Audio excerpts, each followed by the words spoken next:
The scary part is AGI, or artificial general intelligence, digital superintelligence that far exceeds human intelligence. Because generally, I do think there are important roles for the government, and that the companies are not making shortcuts that endanger the public. They're punished a lot for something going wrong, but not rewarded enough for something going right. So you do see some good in government when it comes to regulation and stuff like that. But you don't generally think the government can spend your money more effectively than you can. North and South Korea, and there was just essentially an arbitrary line.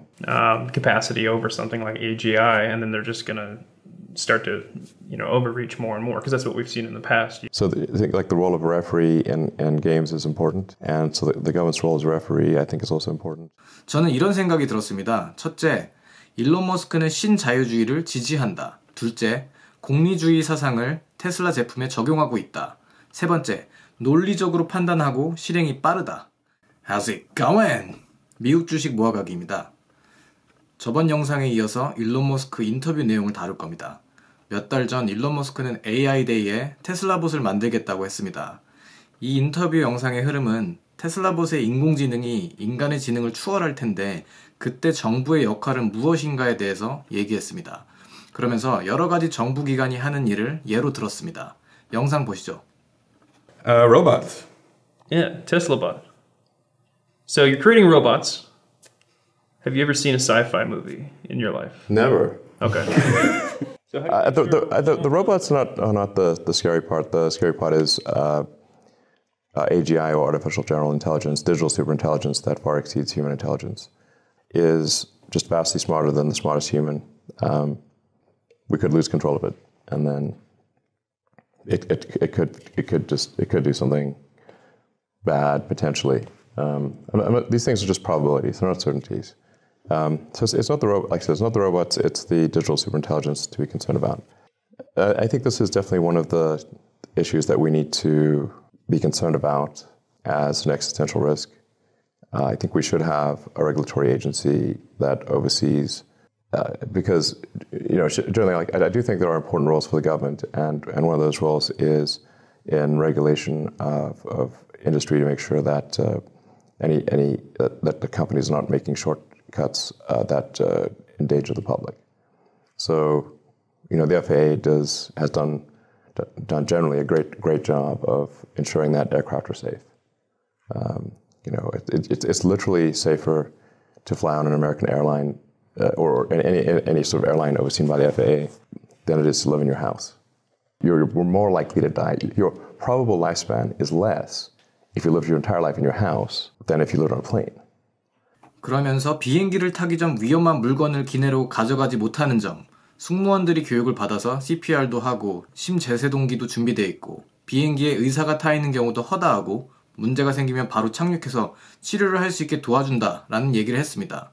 반대로 집에 있을 경우는 헤어드라이어나 토스트기로 집이 불이 날 수도 있고 배우자에게 살해당할 수도 있고 위험한 물건들이 주위에 많다고 얘기했습니다. 결국엔 기관의 관리 통제를 받는 게 그렇지 않은 것보다 안전하다고 예를 들어서 얘기합니다. 그리고 우리가 먹는 음식과 약품을 관리하는 FDA를 예를 들어서 이야기를 이어갑니다.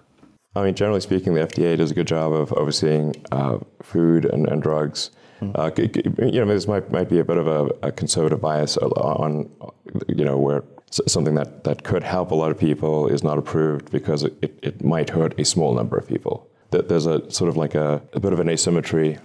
They're punished a lot for something going wrong, but not rewarded enough for something going right. And I think AGI could be a danger to the public, so therefore should have some oversight. And normally regulatory agencies are very reactive. Like for seatbelts, for example, which lack of seatbelts caused, 10 million deaths worldwide. I mean, a massive number. And the car industry fought seatbelts for a very long time. And eventually, after many deaths, Department of Transport said all cars have to have seatbelts. 15 years or something, or maybe longer, maybe 20 years before seatbelts were mandated. So, and then baby seats are a lot of kids and babies died because they're just like sitting on this, on a seat with nothing. I mean, I kind of grew up sitting on a seat with nothing. I was fine, but if there was an accident, it was game over, Right, Yeah. So. 다시 한번 안전벨트 의무화를 예를 들면서 기간의 규제가 있을 경우 더 안전하다고 얘기를 했습니다. So you do see some good in government when it comes to regulation and stuff like that. But you don't generally think the government can spend your money more effectively than you can. Yeah, I mean, I would say like generally I'm like, I think pretty moderate. I'm not like an extreme libertarian. I think there are roles for the government that make sense. Like, I don't think we necessarily want like a private army or private police force or but anything done by the government is going to be inefficient because the government is a monopoly. Like, people that don't like corporations should not somehow think that the government is much better because the government is a corporation in the limit. It is the ultimate corporation with a monopoly on violence. The right role for the government is like to be act in a regulatory capacity, be a limited actor in the economy. What percentage of economic output should be government, and maybe a third or something like that. Once you start getting above 50% government, I think that's problematic. You can look at countries like East and West Germany, North and South Korea, and there was just essentially an arbitrary line drawn out to divide the countries. And East Germany was like kind of 100% government. West Germany was, I don't know, probably at least 40% government. They're like, relatively socialist. And yet the GDP per capita of West Germany was, I think, 5 times higher than East Germany. So that just shows you just how big of a difference it is if you have like something that's close to half government versus 100% government.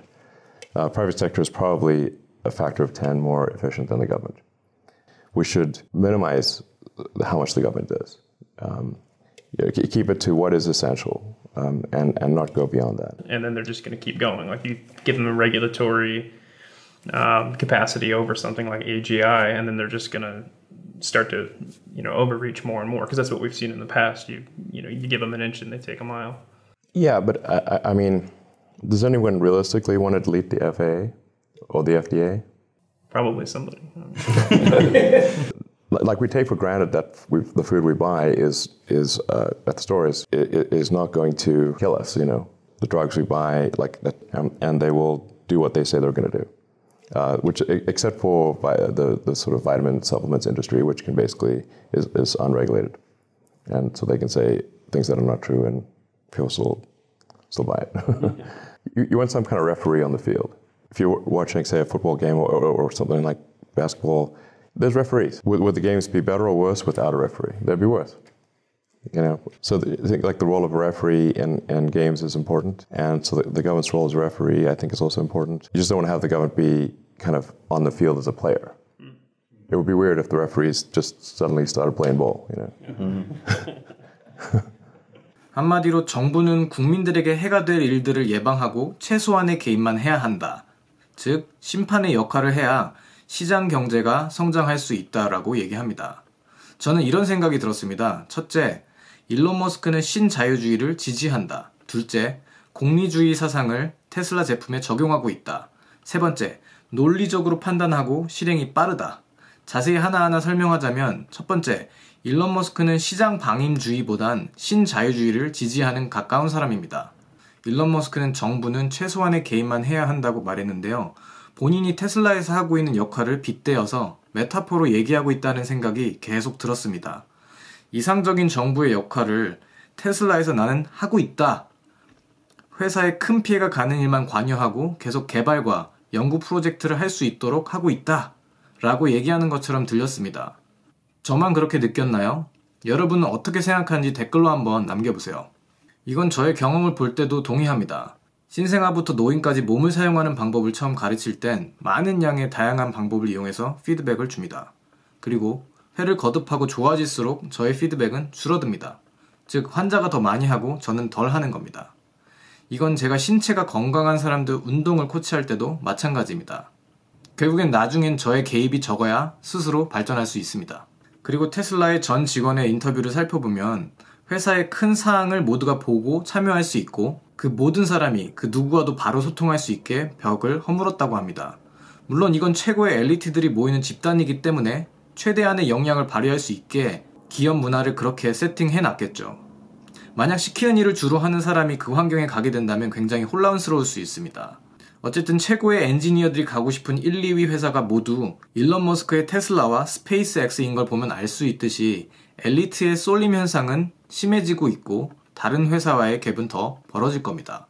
그리고 일론 머스크는 공리주의를 선호하는 것 같습니다. 공리주의는 최대 다수의 최대 행복을 목적으로 한다는 사상인데요. 그걸 테슬라 차를 만들 때 대입시킨 것 같습니다.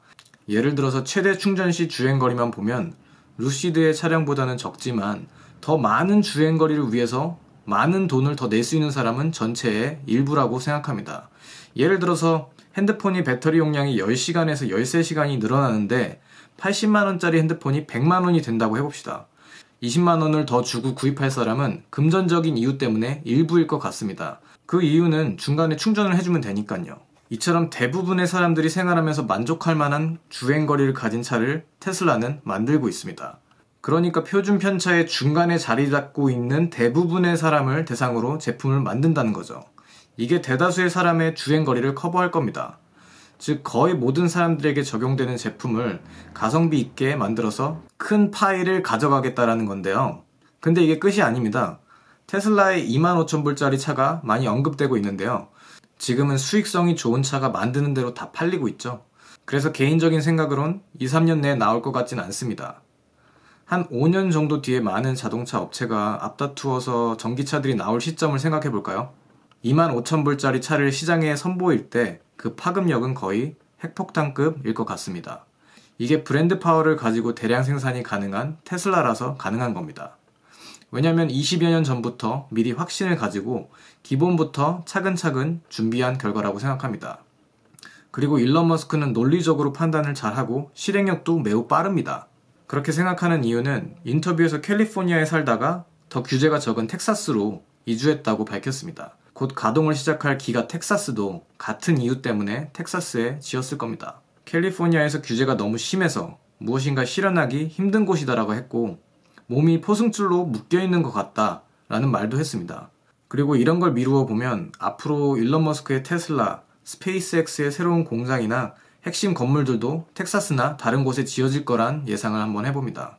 오늘 영상이 좋으셨다면 구독 부탁드리고 댓글로 인터뷰를 본 소감 남겨보세요. 원래 이번 영상에 포함시키려고 했던 뉴럴링크 부분은 다음 영상에서 얘기하겠습니다. See you later. 미국에 계신 분들은 위불 주식 계좌에 가입하세요. 그러면 3불에서 300불어치의 주식을 무료로 한 개 받을 수 있습니다. 가입 후에 1불이라도 계좌에 이체하시면 8불에서 2000불짜리 주식을 무료로 하나 더 받을 수 있습니다. 최소 총 11불을 주식으로 받을 수 있는 건데요. 영상 밑에 설명란에 링크 해놨습니다. 감사합니다.